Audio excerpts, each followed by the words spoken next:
Hello student मु संजय आपण मानक स्वागत करुच्छे संजय स्टडी चैनल। तो आपण माने वर्तमान समस्ते सिटी एग्जाम 2025 एंट्रांस एग्जाम दे सारी वर्तमान आपण मानकर स्कोर कार्ड जोटा कि आपण मानकर खूब शीघ्र आसबाक जाउछि एवं आपण माने आंसर की तो रेस्पॉन्स आंसर की देखीदे तापर आपण मानकर रही सेप्टेम्बर 1 तारिख पर्यंत आपण माने कौन करेंगे ना ऑब्जेक्शन करेंगे बोली आपण मानक नोटिस आसीथिला। या परे कौन रही प्रोसेस एवं आपण मानकर जो रही आमर कौन ना नॉर्मलाइजेशन कौन पिला माने नॉर्मलाइजेशन ये नॉर्मलाइजेशन प्रक्रिया तुम्हें माने कौन जानिच कि मनरे प्रश्न निश्चिंत भाव में उठुथिबो। यही नॉर्मलाइजेशन प्रक्रिया रे तुमको अधिक मार्क मिलिबो कि कम मार्क मिलिबो। ठीक अच्छे ये नॉर्मलाइजेशन प्रक्रिया रे तुम मानक अधिक मार्क मिलिबो ना कम मार्क मिलिबो। तो आसंतु आज आम यही वीडियोटी रे सही विषय रे आलोचना करिबा। ठीक अच्छे वीडियोटी को प्रथम रु शेष पर्यंत देखिया आपण मानक अनुरोध जमा भी स्किप करंतु नहीं एवं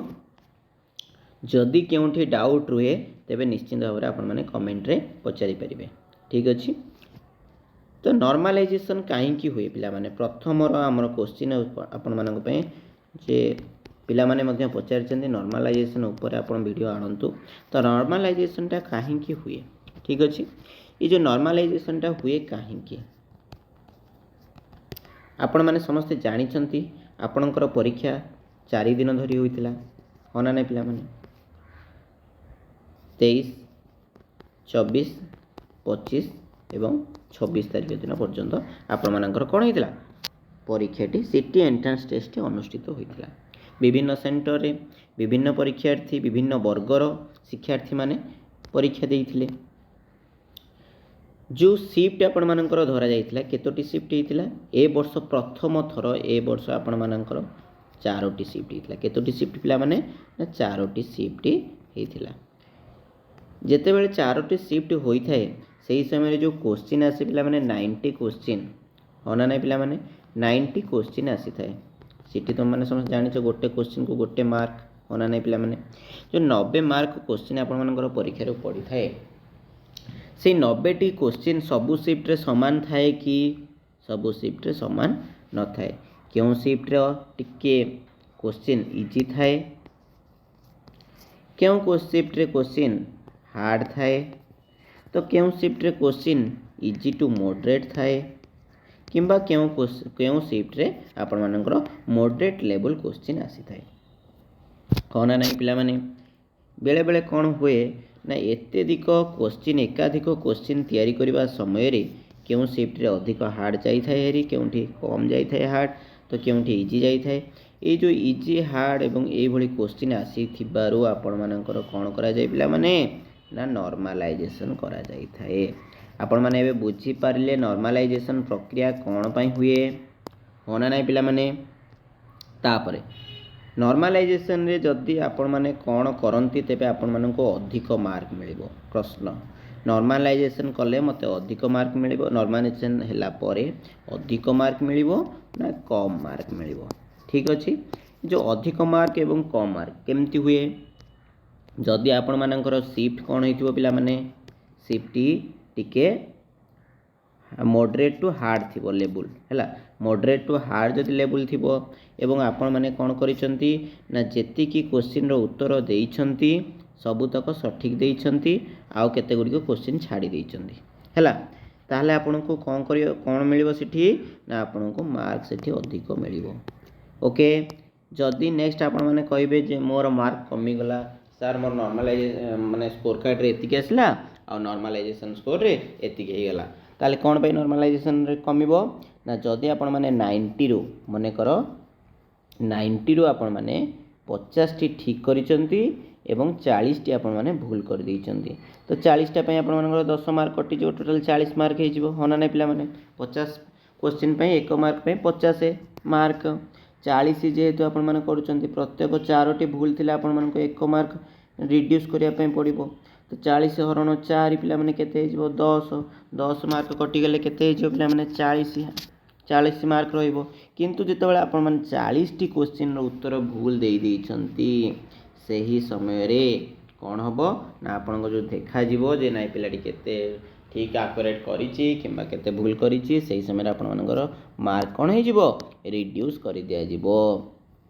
40 रु इधर आपण मानको 38 नले 39 हे जाई हेबार संभावना मध्य रहिछि जोटा कि आपण माने भूल करिथिबा जोकु एबे बुझी पाले आपण मानकर अधिक मार्क आसीबो कि कम मार्क आसीबो होना नै पिला माने अधिक मार्क आसीबो कि कम मार्क आसीबो ओके नेक्स्ट एबे कोन करिबा आलोचना करिबा आमे नॉर्मलाइजेशन प्रक्रिया ये जो नॉर्मलाइजेशन प्रक्रिया आपण मानकर हुए यह पिला मानक हित रे हुए ना नाई पिला मानक पई ठीक नहीं देखो पिला माने विभिन्न प्रकार कैटेगरी पिला माने रहिचंती एवं विभिन्न शिफ्ट पिला माने परीक्षा देइचंती जदि आपण मानकर क्वेश्चन लेवल हार्ड आसीथिबो ताहाले आपण मानकु भलो निश्चित भाबरे आपण मानकु 2 बा 3 मार्क नॉर्मलाइजेशन रे मिली जिवो हैला किंतु जो मानकर कोन हुए ना इजी लेवल आसीथिबो से मानकर नॉर्मलाइजेशन रे मध्य बेले बेले कोन हुए ना कमी जाई थे एवं जो माने अधिक अटेम्प्ट करिसंती एवं सठिक उत्तर देइचंती हैला भूल उत्तर देई ना टोटल अटेम्प्ट करि ना से मानकर मध्य बढ़ी जाए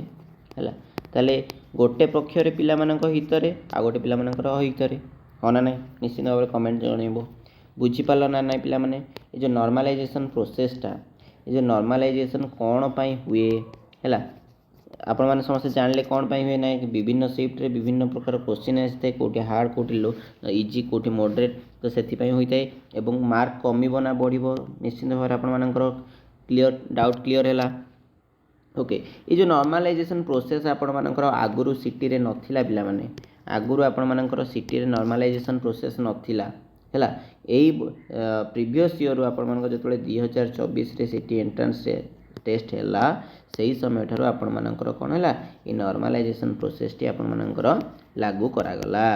बुझियला पिला माने नॉर्मलाइजेशन प्रोसेस टा आपण मानकर लागू करा गला 2024 सिटी एंट्रेंस टेस्ट रो आरंभ लागू हैला ए वर्ष मध्ये आपण मानकर लागू हेबो प्रीवियस ईयर कथा को जदि हमें देखि दबा पिला माने ताले से मानकर नॉर्मलाइजेशन प्रोसेस होई नथिला एवं से मानकर कट ऑफ मध्ये बहुत अधिक जाइथिला हैला अर्थात 2023 मसीह आपण मानकर कट ऑफ अधिक जाइथिला कि 2024 मसीह आपण मानकर कट ऑफ कम जाइथिला एवं पिला मानकर तुलना जोटा 2023 रे अधिक पिला माने अप्लाई करथिले किंतु 2024 रे बहुत कम पिला अप्लाई करथिले ठीक अछि किंतु 2025 रे वर्तमान आपण मानकर अधिक संख्यक पिला माने अप्लाई करिसंती तेणु आपण मानकर निश्चित भाबरे कट ऑफ मध्य अधिक जीवो एवं कट ऑफ रिगार्डिंग वीडियो आपण माने जदि चाहुचंती तबे निश्चित भाबरे कमेंट करंतु ओके जैसा कट ऑफ वीडियो आनंतु मु गोटे आपण मानक पय पोल आनिबी तो जदि वीडियो टी किसी इनफॉर्मेटिव लगी थाए नॉर्मलाइजेशन स्कोर को नहीं जदि मन किसी डाउट थाए निश्चित भाव में आप कांटेक्ट करेंगे okay thank you for watching.